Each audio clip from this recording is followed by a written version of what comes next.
pessoal, sejam bem-vindos ao canal. Hoje vamos falar sobre Bitcoin, por que eu acho que ele é uma possível reserva de valor, como que ele surgiu e as formas de se expor a esse ativo. O Bitcoin surgiu para ser um sistema de pagamento peer-to-peer, ou seja, sem a necessidade de nenhum intermediário. Então eu posso pagar diretamente você sem a necessidade de nenhum intermediário. Então, por exemplo, quando eu quero fazer uma transferência para você, eu vou precisar de um banco. No caso do Bitcoin, não tem esse banco por trás. Eu simplesmente transfiro os recursos para você. Ele foi criado em 2009 por um grupo de programadores ou por um programador, ninguém sabe, com o codinome de Satoshi Nakamoto. Mas ele só começou a ter valor em 2010. Ele foi a primeira moeda criptográfica e ele é produzido através da mineração, que é a resolução de problemas matemáticos muito complexos. Então, essa questão de mineração não tem nada a ver com mineração em si. É só porque você precisa colocar o seu computador para trabalhar, então isso remete a minerar. Mas o seu computador vai ter que resolver um problema matemático antes que outros computadores ao redor do mundo resolvam. Se você conseguir fazer isso, você tem o direito de inserir os dados daquela transação na blockchain, que nada mais é do que um grande livro contábil. E quando você faz isso, você ganha o direito de emitir novos bitcoins. Então a recompensa do minerador é emitir novos bitcoins. Então ele resolve o problema, emite os bitcoins e fica com aqueles bitcoins para ele, além da taxa de transação que tem na rede. Mas a maior recompensa vem da criação de novos bitcoins, que hoje é de 6 bitcoins e meio a cada novo bloco minerado. Então o Bitcoin não tem nenhum órgão regulador por trás dele, nenhum tipo de banco central, não tem nada. É simplesmente um software rodando o tempo inteiro com mineradores validando a transação. E quando ele surgiu lá em 2009, ele tinha algumas vantagens, mas algumas dessas vantagens hoje já não são mais vantagens. Uma das vantagens na época era a transação rápida. Cada transação de Bitcoin leva em média 10 minutos. Então hoje isso já não é uma vantagem, porque o Pix você faz cai na hora. Mas lá atrás, em 2009, onde você tinha que fazer o TED ou um DOC, se você fizesse antes das 3, caía no mesmo dia, se não, caía só no próximo dia útil, não funcionava finais de semana. O Bitcoin ele roda 24 por 7, ou seja, 24 horas, os 7 dias da semana, você pode transferir esses recursos normalmente. Então, lá atrás ele tinha essa vantagem de ser rápido. Hoje, o Pix já acabou com essa vantagem. E ele também tinha taxas baixas, que é uma outra vantagem que o Pix acabou, porque o Pix hoje você não paga nenhuma taxa. No Bitcoin você tem uma taxa baixa. Naquela época, se comparado às outras taxas para você fazer remessas internacionais ou mesmo transferências de altos valores, era uma taxa baixa.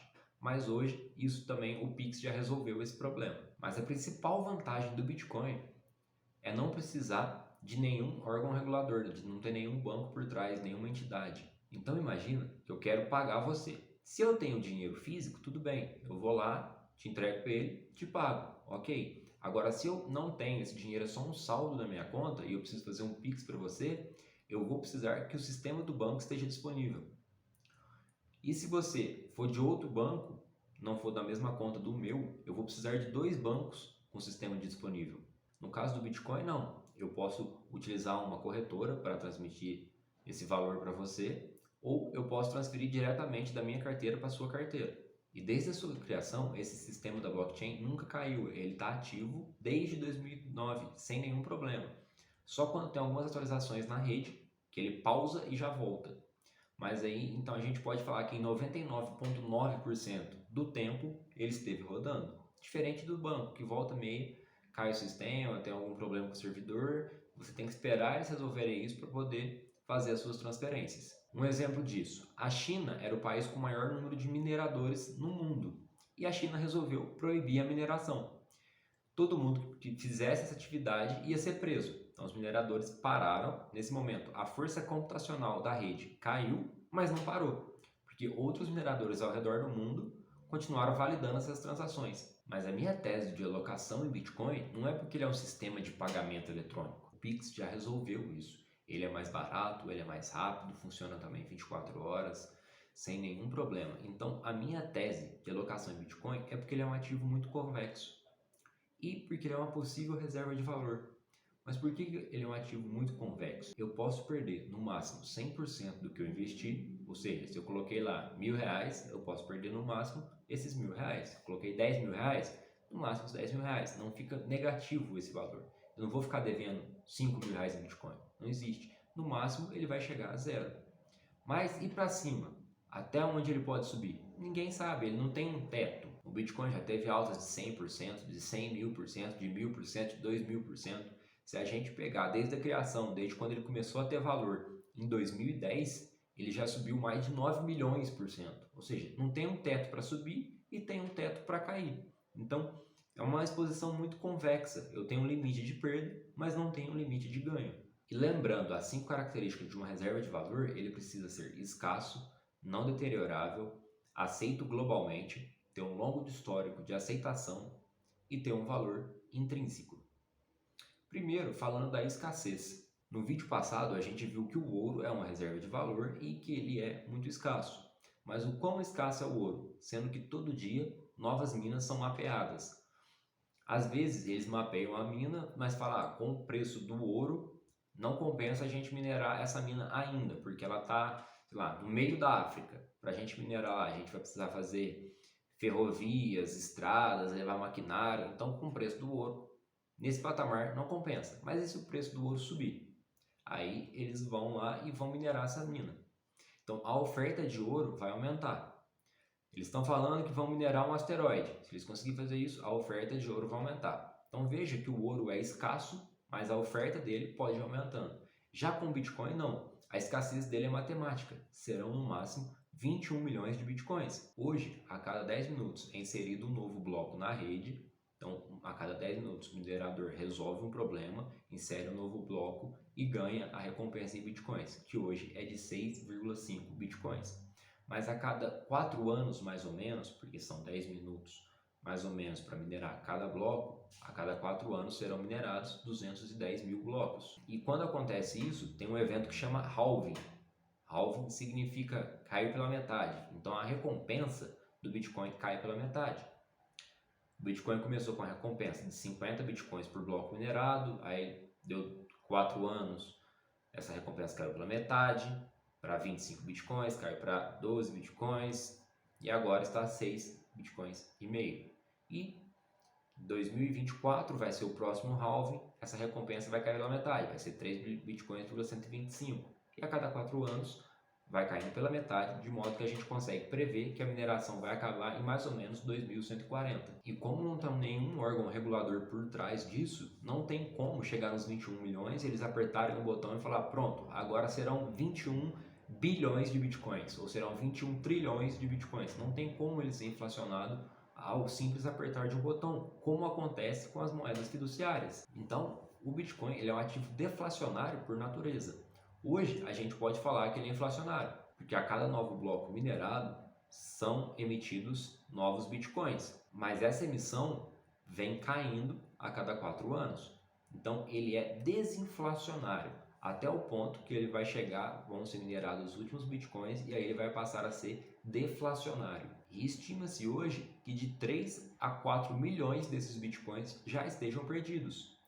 Pessoa que comprou e esqueceu que comprou, perdeu a senha, então não tem como mais recuperar o acesso a esses bitcoins. Então estima-se que de 3 a 4 milhões estejam perdidos. Então veja que ele é escasso porque serão 21 milhões, mas mais escasso ainda, porque já tem vários desses bitcoins perdidos. E como que a gente vai saber quantos serão perdidos até chegar ao fim da mineração? Mas se serão só 21 milhões e 4 milhões já estão perdidos, como que outras pessoas vão ter acesso a isso? Como que ele vai atingir cada vez mais pessoas? E na criação, o Satoshi Nakamoto já pensou nisso. O Bitcoin ele é fracionável até a 8ª casa decimal. Então você pode comprar 0,000000001 Bitcoins. E o nome dessa fração, da menor fração possível do Bitcoin, que é esse 0,0000001 Bitcoin, chama Satoshi, em homenagem ao Satoshi Nakamoto, que é como se fosse o centavo do Bitcoin. Centavo é a centésima parte, mas o Bitcoin é muito mais que isso, mas para facilitar o entendimento, é como se fosse o centavo do Bitcoin. E isso já resolve um problema que o ouro tinha. que é o problema do troco miúdo. Se 1 grama de ouro custa R$300, como que a gente vai comprar um pão, uma bala, um chiclete? Como que eu vou dividir essa grama a ponto de pagar um chiclete? E o Bitcoin já resolve isso porque ele é divisível até a 8ª casa decimal. Hoje, o preço do Bitcoin é de mais ou menos R$127 mil e um satoshi equivale a 0,012 centavos. Então eu consigo comprar coisas de pequeno valor em Bitcoin. Outro ponto para ser considerado uma reserva de valor é o ativo não ser deteriorável. E o Bitcoin é digital, então ele não estraga. Enquanto houver computador e internet, vai existir o Bitcoin. Você vai ter ele lá, o valor dele pode chegar a zero, mas você vai ter ele em carteira. Ele não vai sumir do nada. São apenas dados que ficam armazenados na blockchain. Então tem computador, tem internet, tem Bitcoin. E você pode transferir esses ativos para wallets, que são carteiras. Existem dois tipos, as hard wallets ou cold wallets e as hot wallets. As hot wallets são carteiras, aplicativos ou extensões de navegadores. Então são aquelas carteiras que têm acesso à internet. As cold wallets são carteiras físicas, parecidas com um pendrive, por exemplo. Você tem que ligá-las no computador, transfere as suas senhas para elas e depois você tira de novo o computador. Então você não transfere os bitcoins, você transfere o acesso a eles. O Bitcoin fica na blockchain, mas as senhas que te dão acesso a eles ficam nessa carteira. Qual a melhor opção? As hot wallets ou as cold wallets? Aí vai depender do que você vai fazer no seu dia a dia. Se você vai fazer transações todos os dias com Bitcoin, é melhor uma hot wallet, que é mais fácil. Uma cold wallet já existe, que você tira do computador, coloca do computador, ela é como se fosse um cofre, onde você vai guardar aquele ativo por um tempo um pouco maior. Então você vai comprar o Bitcoin e eu acho que o Bitcoin realmente é uma reserva de valor, então eu vou manter ele em caixa por muito tempo. Aí você armazena a custódia desses ativos na cold wallet. Agora falando de dois pontos de uma vez, que é aceito globalmente e o longo histórico de aceitação, e é por esses dois motivos que eu considero o Bitcoin uma possível reserva de valor e não uma reserva de valor de fato. Porque o Bitcoin ele é muito novo, ele foi criado em 2009, então ele tem pouco tempo de vida, mas ele só começou a ser negociado e a ter valor em 22 de maio de 2010. Então ele tem pouco histórico de aceitação. Em 22 de maio de 2010, um programador dos Estados Unidos trocou 10 mil bitcoins por 2 pizzas grandes. Ele simplesmente publicou no Twitter, eu quero 2 pizzas grandes, dessas bem grandes, que eu possa comer hoje, ainda vai sobrar para comer amanhã.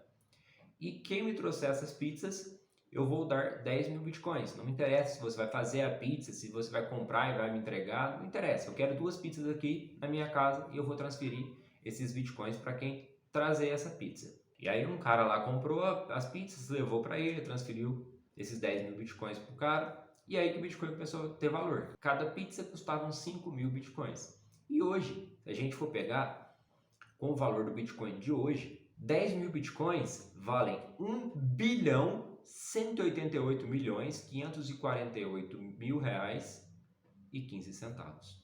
Então acho que ele pagou bem caro nessas pizzas, né? Hoje ele conseguiu comprar quase que todas as pizzarias do Brasil com esse valor. O fato é que depois disso, cada vez mais pessoas começaram a utilizar o Bitcoin, ao ponto de que hoje países e empresas já negociam em Bitcoin. Você tem, por exemplo, a Tesla, que comprou o Bitcoin por caixa e falou que ia vender carros em Bitcoin. Hoje ela parou, mas ela falou que vai voltar no futuro e ela ainda tem esses Bitcoins em caixa. O McDonald's, por exemplo, na Venezuela, onde a moeda não vale nada, começou a aceitar pagamentos em Bitcoin, Ethereum e outras criptomoedas. E até países começaram a adotar o Bitcoin como moeda principal. Você tem o caso de El Salvador, que é um pequeno país da América Central, que já não tinha moeda, que a moeda deles era muito ruim, eles usavam o dólar americano como moeda, mas eles adotaram o Bitcoin como moeda principal. E depois disso, outros países começaram a aceitar, como é o caso da República Centro-Africana. Aí você pode pensar, é mais um outro país sem muita expressão. E sim, realmente é. Mas também temos a cidade de Lugano, na Suíça. E aí estamos falando de uma cidade que tem acesso ao franco suíço, que é uma das poucas moedas que se valorizou contra o dólar. Se você pegar no começo do século passado, um dólar valia mais ou menos 5 francos suíços. E hoje o dólar vale 1 franco suíço. Então veja que o franco se apreciou muito perante o dólar. E mesmo assim, Lugano decidiu adotar o Bitcoin também como moeda principal.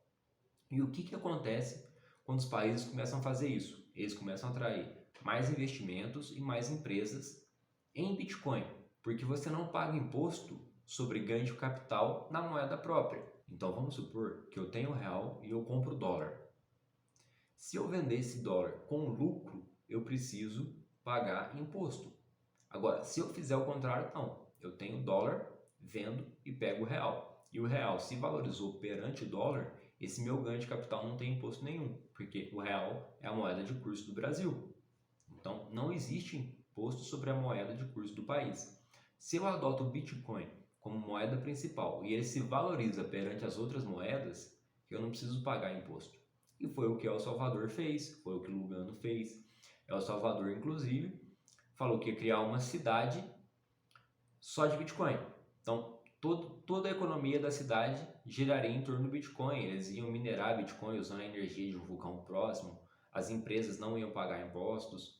Então, a empresa pensa, eu preciso abrir uma nova unidade. Onde eu vou abrir? No país tal eu vou ter que pagar imposto. Em El Salvador, não. Então eu vou para El Salvador. Isso acaba gerando mais empregos no país, mais investimento. Isso faz com que mais gente utilize aquela moeda. Então, o histórico de aceitação e o fato dele ser negociado globalmente cada vez mais vai aumentando. E aqui no Brasil, a cidade do Rio de Janeiro falou que ia aceitar pagamento do IPTU em bitcoins.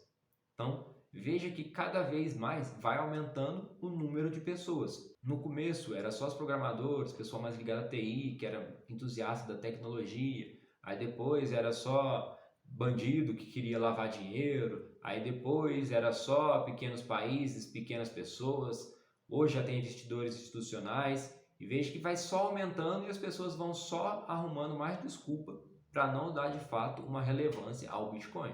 E como diz o ditado, quem chega cedo bebe água limpa. Então, se você entrar agora antes de todo mundo, quando as pessoas quiserem entrar, você já vai ter Bitcoin e você pode vender para elas. Só que você vai vender por um preço muito maior do que você pagou hoje. Se tem muita gente querendo entrar por um recurso que é extremamente escasso, o preço dele tende a subir e muito. E um último ponto é ele ter um valor intrínseco. E qual é o maior valor do Bitcoin para mim? É o fato dele não poder ser confiscado se bem armazenado. Você fala, nossa Lucas, mas por que isso é tão importante? Vamos pensar em países como Venezuela ou Argentina, onde já se teve uma destruição muito grande da moeda. Qual é o valor de você ter uma moeda que não pode ser inflacionada? Lá na Argentina tem restrição para a compra de dólares, porque as pessoas pararam de negociar com a moeda delas, começaram a negociar só em dólar, e hoje tem uma restrição para não acontecer isso, para as pessoas continuarem negociando em pesos, mas o peso não vale mais nada. Imagina o quão importante é você ter uma moeda que você pode negociar e ela não vai ser inflacionada. Ela vai conseguir manter um pouco do valor dela sem todo dia ficar alterando os preços. E pensa no fato dela não ser confiscada. Se você mora na Argentina ou na Venezuela, tem Bitcoin e o pior acontece, você pode simplesmente sair do país, ir para um outro país, sacar seus Bitcoins, vender ele pela moeda do país que você escolheu e recomeçar a sua vida. Então, você tem uma chance de começar a sua vida de novo. Aí você pode pensar, Lucas, mas Venezuela, Argentina, não são países com instituições muito fortes, países tão consolidados. Isso nunca vai acontecer num país maior. Mas esse ano, isso aconteceu no Canadá, que é considerado um dos países mais livres do mundo. O primeiro-ministro do Canadá, Justin Trudeau, falou que ia congelar as contas de caminhoneiros que estivessem protestando, porque, segundo ele, o protesto era ilegítimo. E veja que numa moeda fiduciária, basta apenas que um governante não concorde com o que você faz, ele diga que aquilo é ilegítimo, ele pode confiscar suas economias, confiscar suas contas, e fazendo isso, ele restringe muito a sua liberdade, porque você não vai poder mais protestar com uma coisa que você acha legítimo, porque se você fizer isso, você vai perder acesso às suas contas bancárias. Já com o Bitcoin, não tem como. Pensa agora no Talibã, que assumiu o poder e veio destruindo tudo quanto é símbolo oriental, fechou conta em banco, fechou a bolsa de valores, um monte de gente querendo fugir do país, você não tem como levar nada, e se você tem Bitcoin, você não precisa realmente levar nada. Você sai com a senha memorizada na cabeça, sai do país, chega num novo, acessa aqueles bitcoins e recomeça a sua vida. O brasileiro que tem um pouco de memória devia amar o Bitcoin, porque aqui tivemos o confisco da poupança. O Collor sumiu e com uma canetada, uma medida provisória, ele congelou a poupança de todos os brasileiros. Então veja que ter um ativo inconfiscável é muito valioso. Então veja que o Bitcoin é um ótimo ativo, tem quase tudo para ser uma reserva de valor, mas falta o teste no tempo, que é o que o ouro tem de sobra. O ouro já passou por diversas crises, diversas guerras e continua tendo valor até hoje. Ele já foi provado pelo tempo. O Bitcoin ainda falta esse teste, porque ele é muito novo. A tendência é que ele também passe neste teste do tempo, principalmente por uma teoria que chama Teoria das Minorias Intolerantes, que é uma teoria criada por Nassim Taleb, onde ele diz que num ambiente de tolerância, a intolerância domina. Então você tem aquelas pessoas que são maximalistas, que só aceitam Bitcoin, tem mais de 20 mil criptomoedas, mas para eles apenas o Bitcoin tem, e toda vez que o Bitcoin cai, eles compram mais. Então você tem pessoas fracas vendendo Bitcoin e pessoas muito fortes comprando, que é uma pessoa que não vai abrir mão do Bitcoin por nada. Então, por mais que ele caia, essa pessoa vai manter o Bitcoin em carteira. Então, dificilmente o Bitcoin vai vir a zero. E num ambiente de tolerância, o intolerante domina porque se eu sou tolerante e você é intolerante, você vem e me convence de que o Bitcoin é uma moeda muito boa, é uma reserva de valor, e eu aceito isso porque eu sou tolerante, e aí eu vou convencendo cada vez mais pessoas disso. Então, cada vez eu vou ter menos pessoas tolerantes e mais pessoas intolerantes que só aceitam o fato do Bitcoin ser a única moeda que tem valor. E como ter acesso a esse ativo? A primeira forma é através da mineração, que é quando você coloca seu computador para resolver problemas matemáticos muito difíceis. E o Bitcoin tem um sistema de autoajuste. Então, quanto mais computadores tentando resolver esse problema, a chance de diminuir o tempo de 10 minutos é maior, que são mais computadores tentando. Se isso acontecer, o Bitcoin tem um mecanismo de autoajuste que vai deixar esse problema mais difícil para ele voltar para 10 minutos. Então veja que hoje mineração é um negócio muito lucrativo e tem várias empresas nesse setor. E essas empresas investem muito, então eles têm supercomputadores tentando ali minerar o Bitcoin 24 horas, resolver esse problema antes dos outros computadores, porque quem resolve esse problema primeiro ganha o direito de emitir novos Bitcoins. Então, quando você colocar o seu computador para minerar, você vai competir com esses supercomputadores. Então, a chance de você conseguir minerar um Bitcoin hoje é muito baixa, é muito difícil você competir com essas empresas. Então, você consegue ter acesso através da mineração, mas não é a melhor forma. O Bitcoin é um sistema peer-to-peer, então você pode comprar diretamente de outra pessoa. Por exemplo, de mim. Você pode chegar e falar: Lucas, eu quero comprar seus Bitcoins, me vende aí. E eu transfiro para você. E você me transfere o dinheiro que eu escolheu, seja real, dólar, outra moeda. Você transfere para mim e eu te transfiro os Bitcoins. A gente faz essa troca. Como que é feita essa transferência? É muito parecido com o Pix. Você tem o número da sua carteira, que é como se fosse sua chave Pix. Você passa ela para mim e eu transfiro esse dinheiro para você. Após mais ou menos 10 minutos, os mineradores vão validar essa transação e aí os bitcoins vão chegar na sua carteira. Mas para isso, você precisa confiar na pessoa que você vai estar comprando esses bitcoins. Porque pode ser que você transfira o dinheiro para ela, ela simplesmente não transfira os bitcoins para você. Como ele é algo descentralizado, não tem nenhuma instituição por trás, não tem a quem você recorrer. Outra maneira é comprando em corretoras, exchanges. Lá você simplesmente vai transferir o seu dinheiro para lá, vai colocar lá quantos você quer comprar em Bitcoin e automaticamente a corretora já vai converter esse valor na porcentagem de Bitcoin e vai transferir esses ativos para você. Então vamos supor que você queira comprar R$1.000 em Bitcoin hoje. R$1.000 vai dar 0,00 alguma coisa. Então você põe lá R$1.000, a corretora já vai converter automaticamente, você põe comprar, você já comprou aqueles bitcoins. Então comprar na corretora é uma maneira extremamente fácil. E para vendas de Bitcoin peer-to-peer, ou seja, diretamente para outra pessoa, ou através da corretora, você tem isenção de imposto de renda se essas vendas não passarem de 35 mil no mês. A outra maneira de investir em Bitcoin É extremamente simples, que é através de ETFs. Você vai comprar pelo home broker da sua corretora, onde você compra as ações. É a mesma coisa, só que em vez de digitar o código da ação, você vai digitar o código do ETF e vai comprar. E é um ETF normal, como se fosse um ETF da Bolsa de Valores que nós temos aqui, do Bovespa, ou IVVB11, que replica o SP500. É um ETF como os outros normais. Porém, o ETF tem dois problemas. Você não tem isenção de imposto de renda, então se tiver lucro, você vai pagar 15% de imposto sobre o lucro. E quando você compra ETF, você não está comprando o Bitcoin, você está comprando cotas de um ETF e o ETF está comprando Bitcoin. Então você não é dono do Bitcoin, você é dono das cotas do ETF. Então você não tem acesso às chaves do Bitcoin. E aí tem aquele ditado, not your case, not your coins. Ou seja, se as chaves não são suas, as moedas não são suas. Você não tem a custódia daquelas moedas. Então, se o país quiser bloquear aquele ativo, ele pode. Aí você pode pensar, nossa Lucas, então é melhor eu comprar o Bitcoin através da corretora? Porque aí eu consigo transferir a custódia para minha wallet e consigo sair do país caso aconteça alguma coisa, o governo não consegue confiscar meus Bitcoins. E aí, depende. Depende da pessoa que você é. Você é uma pessoa organizada? Ou você é aquela pessoa que todo dia vai acessar sua conta, pede a recuperação de senha porque você esqueceu a senha? Se você for esse tipo de pessoa, não compensa você ficar responsável pelas custódias das suas senhas. Agora, se você for uma pessoa organizada, que sabe que não vai perder a senha, aí compensa você mesmo fazer as suas custódias. Se não, compra o ETF, paga uma pequena taxinha de administração e ele vai fazer as custódias dessa senha. E por que eu estou falando isso? Porque o Bitcoin, de novo, ele não tem nenhum órgão central por trás, não tem nenhum órgão regulador. Então, perdeu a senha, não tem um e-mail para você mandar a recuperação de senha. Não é igual o banco, que você erra a senha, você vai lá e fala com o gerente e ele desbloqueia a sua senha.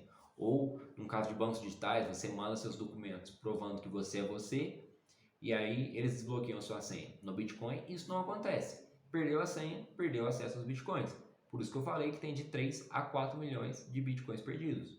As pessoas compravam Bitcoin, só que não valia nada. Aí quando ele subia, muitas pessoas falavam, nossa, eu tinha comprado esse Bitcoin, vou procurar. Aí não tem mais acesso à senha, não tem mais acesso aos Bitcoins.